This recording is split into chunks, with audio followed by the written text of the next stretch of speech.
नमस्कार विद्यार्थी मित्रांनो, आज आपल्याला ब्रिज कोर्स यातील या व्हिडिओमध्ये सेकंड डेचा एक्सरसाइज सॉल्व करायचा आहे। पहिला प्रश्न, how many lines can pass through a given one point. पहा, आपल्याला जर एक पॉईंट दिलेला असेल, सपोज हा पॉईंट पी आहे, तर या पी पॉईंटमधून किती लाईन्स पास होतात। पहा, ही एक लाईन काढता येईल आपल्याला, ही पण लाईन पास होईल। असे आपण किती लाईन काढू शकतो? अनंत, म्हणजे इन्फायनाइट लाईन आपण काढू शकतो। म्हणजे सिंगल पॉईंटमधून आपल्याला किती लाईन्स काढता येतात? अनेक लाईन काढतात, अनंत लाईन काढता येतात। त्याची संख्या आपल्याला काउंट करता येणार नाही, म्हणजे इन्फायनाइट।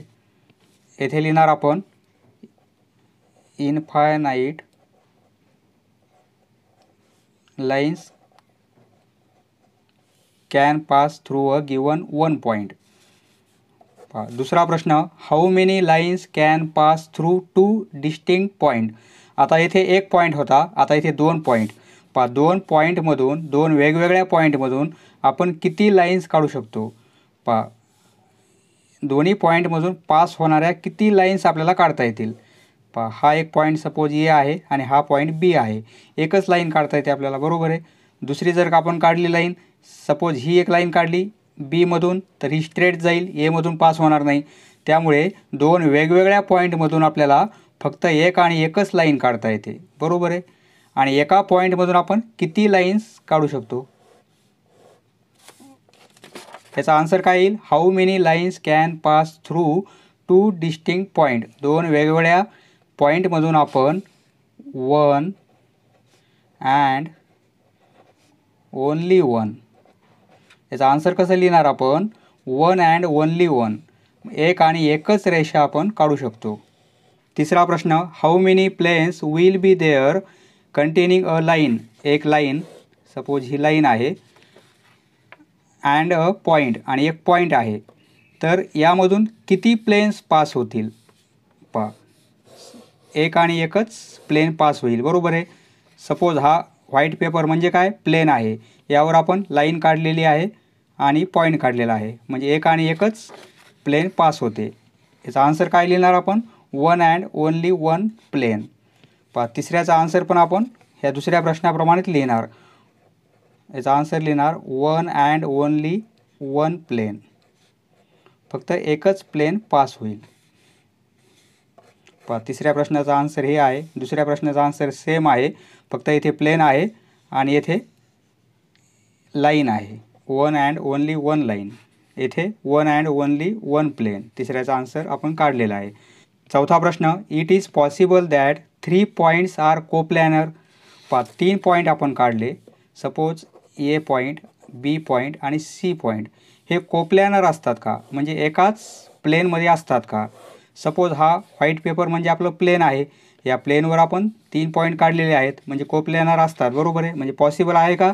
पॉसिबल आहे। येथे आन्सर आपण यस पॉसिबल असं आन्सर लिहिणार याचं। चौथा प्रश्न, it is possible that two intersecting lines are coplanar. पहा, दोन लाईन एकमेकांना इंटरसेक्ट होत आहेत, तर त्या कोप्लॅनर असतील का? सपोज ह्या दोन लाईन्स आहेत, एल आणि एम, या एकमेकांना इंटरसेक्ट झालेल्या आहेत, तर ह्या कोप्लॅनर आहेत का? पहा, आपण व्हाईट पेपरवर काढलेल्या आहेत, ह्या दोन्ही लाईन इंटरसेक्ट झालेल्या आहेत, म्हणजे कोप्लॅनर आहेत, बरोबर आहे। इथे काय लिहिणार आपण? It is possible, yes possible. याचा आन्सर आपण यस पॉसिबल लिहिणार। पहा, सहावा प्रश्न, what is the intersection of a plane and a line intersecting it.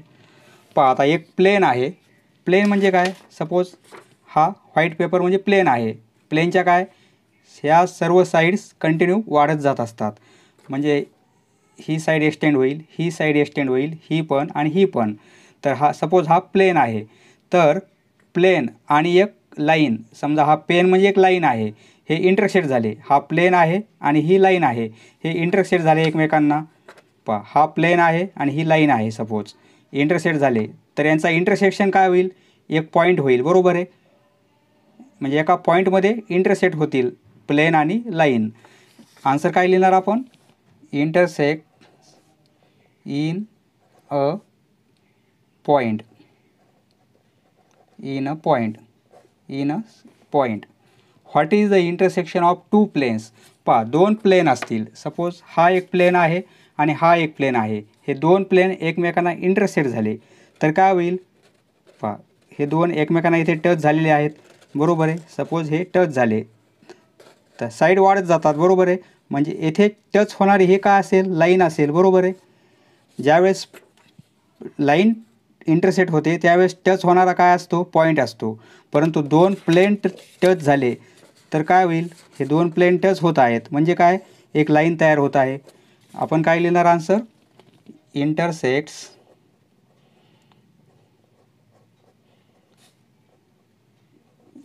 In a line. त्यांचं इंटरसेक्शन म्हणजे एक लाईन असेल.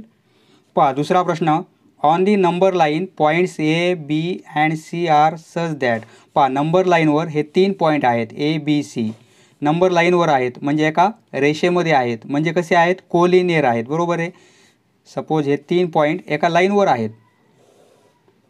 हे 3 पॉईंट जर लाईनवर असतील तर आता कोणता पॉईंट कोणत्या पॉईंटच्या दरम्यान आहे हे आपल्याला दिलेलं नाही. म्हणजे याच्या पॉसिबिलिटीज काय असतील, शक्यता असतील, ते एक तर असे असतील A dash B dash C, म्हणजे याप्रमाणे सिक्वेन्स असेल, किंवा सिक्वेन्स अशी असेल ए सी डॅश बी अशी असेल, बरोबर आहे. किंवा अशी असू शकते सी डॅश ए डॅश बी, बरोबर आहे. येथे पॉसिबिलिटीज दिलेला आहे, म्हणजे या सिक्वेन्समध्ये असेल किंवा या, म्हणजे किती पॉसिबिलिटीजनं आपल्याला डिस्टन्स ए बी काढता येईल ते फाइंड आउट करायचं आहे. पण आपल्याला काय दिलेलं आहे, डिस्टन्स ए आणि सी, म्हणजे ए सीचं डिस्टन्स किती दिलं आहे, 10 दिलेलं आहे. आणि डिस्टन्स सी आणि बी या दोन पॉईंटमधील डिस्टन्स 8 आहे. आपल्याला काय फाइंड आउट करायचं आहे, ए आणि बी मधलं डिस्टन्स ए बी हे किती असेल हे फाइंड आउट करायचं आपल्याला, बरोबर आहे.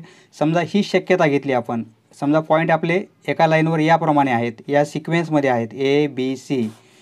इफ शक्यता आपण कशी लिहिणार, A dash B dash C असं जर असेल तर आपल्याला काय फाइंड आउट करायचं आहे, ए बी, बरोबर आहे. म्हणजे ते 3 पॉईंट कसे असतील, याप्रमाणे असतील. पहा, हे या लाईनवर 3 पॉईंट आहेत, सपोज ए आहे, बी आहे आणि सी आहे. या सिक्वेन्समध्ये ए बी फाइंड आउट करायचं आहे. हे डिस्टन्स किती आहे एवढं काढायचं आपल्याला. म्हणजे आपण काय करणार, हे टोटल लेंथ किती आहे, ही ए सी आहे. ए सीमधून जर आपण बी सी मायनस केलं तर आपल्याला ए बी मिळेल, बरोबर आहे. म्हणजे आपण येथे कसं लिहिणार, डिस्टन्स ए बी.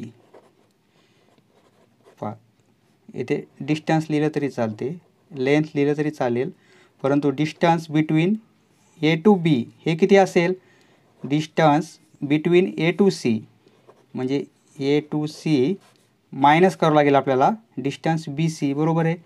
म्हणजे डिस्टन्स बिटवीन बी आणि सी. पहा, ए सी 10 आहे आणि बी आणि सी मधील डिस्टन्स 8 आहे. म्हणजे डिस्टन्स किती मिळेल आपल्याला, 2 मिळेल, बरोबर आहे. म्हणजे ए बीचं डिस्टन्स किती असेल, 2 असेल. ही जर शक्यता असेल, म्हणजे बिटवीननेस याप्रमाणे असेल तर डिस्टन्स ए बीचं किती मिळेल आपल्याला, डिस्टन्स ए बी हे 2 मिळेल. किंवा सिक्वेन्स याप्रमाणे असेल ए सी बी याप्रमाणे असेल, म्हणजे पॉईंट कसे असतील ते आपले. पहा, सपोज हे 3 पॉईंट घेऊ आपण, सिक्वेन्स घ्यायची आपल्याला ए सी बी याप्रमाणे असतील तर आपल्याला काय दिलेलं आहे, ए सी 10 आहे, म्हणजे एवढं डिस्टन्स 10 आहे. आणि सी बी 8 आहे, म्हणजे सी बी हे 8 आहे. तर आपल्याला ए बी फाइंड आउट करायचं आहे. हे ए बी किती असेल, बरोबर आहे. आता एवढी लेंथ म्हणजे काय असेल, ही लेंथ प्लस ही लेंथ, बरोबर आहे. म्हणजे distance between A to B हे किती असणार आहे, डिस्टन्स ए टू सी आणि plus distance B to C किंवा C to B, B to C हे आपल्याला 10 आहे आणि हे डिस्टन्स 8 आहे. म्हणजे किती येईल, 18 येईल, बरोबर आहे. म्हणजे सिक्वेन्स जर आपल्याला याप्रमाणे असेल, ही सिक्वेन्स असेल तर डिस्टन्स ए बीचं हे मिळेल आपल्याला, बरोबर आहे, ए बी 2 मिळेल. आणि इफ सिक्वेन्स आपली ए सी बी असेल, if A dash C dash B sequence याप्रमाणे असेल तर आपल्याला काय मिळेल, डिस्टन्स A to B हे 18 मिळेल, बरोबर आहे. आता तिसरी शक्यता काय आहे, CAB असं असू शकते का, CAB. पहा CAB म्हणजे कसं येणार आहे, CAB सपोज याप्रमाणे पॉईंट आहेत. आता आपल्याला ACचं डिस्टन्स किती दिलेलं आहे, 10 दिलेलं आहे आणि CBचं 8 आहे. पहा CBचं 8 आहे, एवढं डिस्टन्स किती आहे, 8 आहे. हे शक्य आहे का, कारण ही लेंथ आपल्याला कमी आहे BCपेक्षा, परंतु येथे जास्त दिलेली आहे. आणि ही लेंथ जास्त आहे ACपेक्षा, बरोबर आहे, परंतु येथे कमी दिलेलं आहे, म्हणजे हे शक्य नाही. म्हणजे ही लेंथ 10 असेल, एवढीच लेंथ 10 असेल आणि एवढी लेंथ 8 असेल, हे शक्य आहे का, नाही. म्हणजे ही पॉसिबिलिटीज आपली येणार नाही. म्हणजे या दोन पॉसिबिलिटीज येतील, एक तर आपलं ABचं डिस्टन्स 2 येईल किंवा 18 येईल. पहा दुसरा प्रश्न, on the number line the coordinate of point P is -3. पहा एक नंबर लाईन काढू आपण, ही नंबर लाईन काढली आपण, हा 0 घेतला तर लेफ्ट साईडला निगेटिव्ह नंबर असतात याप्रमाणे आणि राईट साईडला पॉझिटिव्ह नंबर. पॉईंट Pचा कोऑर्डिनेट -3 आहे, म्हणजे हा -3, हा पॉईंट कोणता असेल, P असेल, बरोबर आहे. Then find the coordinate of the point which is at a distance of 5 unit from P. पहा 5 युनिट दूर असणारा पॉईंट कोणता असेल P पासून, एकतर लेफ्टला असेल किंवा राईटला असेल, दोन्ही बाजूला असेल, बरोबर आहे. 5 युनिट, पहा हा 1 युनिट होईल, हा 2, हा 3, हा 4, हा 5, म्हणजे पॉईंट कोणता येईल आपला, हा 8 पॉईंट येईल, -8, बरोबर आहे. आणि राईट साईडला पहा येथून 5 काउंट करायचे आपल्याला, हा 1 2 3 4 5, म्हणजे कोणता पॉईंट येईल, 2 येईल. पहा Pच्या लेफ्टला असेल तर आपण काय करणार, इथे लिहिणार आपण, इफ लेफ्ट ऑफ P. Pच्या लेफ्टला पॉईंट कोणता असणार आहे, P किती आहे, -3 आहे, म्हणजे आपल्याला यामध्ये प्लस काय करायचं आहे, आपण लेफ्टला जातो आहे म्हणजे प्लस करायचे आपल्याला -5, बरोबर आहे.